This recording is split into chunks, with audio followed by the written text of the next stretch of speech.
My name is Brett Solomon. I'm the Executive Director of Access, accessnow.org. Yeah.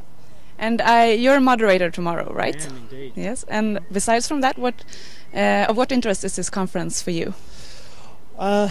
I think that, there are many issues that are being discussed here today that are of importance. The panel that I'm moderating tomorrow is about the role of technology companies in providing and enabling the right to communication, essentially.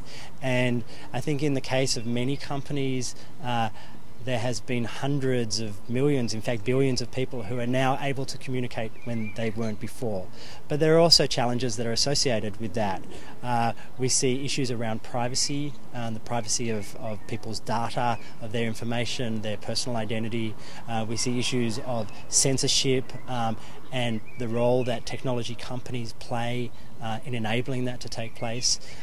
We also see broader issues of security as well, particularly for human rights activists who are using, for example, Twitter or Facebook on the front lines in the Middle East and North Africa.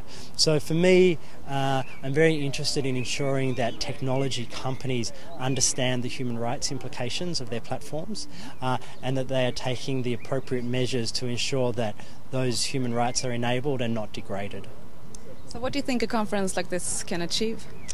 Well, one of the good things about this conference is that there's actually a very wide cross-section of people who are here.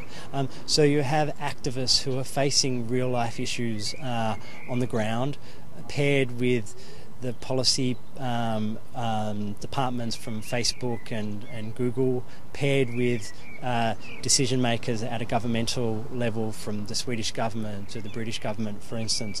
And so the thing about internet governance and the future of the internet is that it requires all parties to play a role. And I think what we see here is that rather than tweeting at each other or not even having any communication channels with each other, that all of us are able to discuss the issues and take them forward.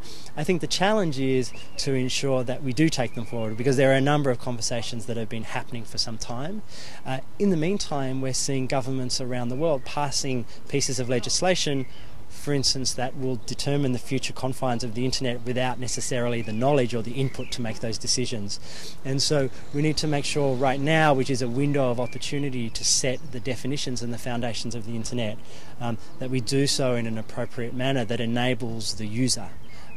For me, that's really the primary concern, is making sure that the user is enabled through the internet, not necessarily about making profit, which is fine, or government control, but making sure that the user is able to exercise and enjoy their rights in the digital environment.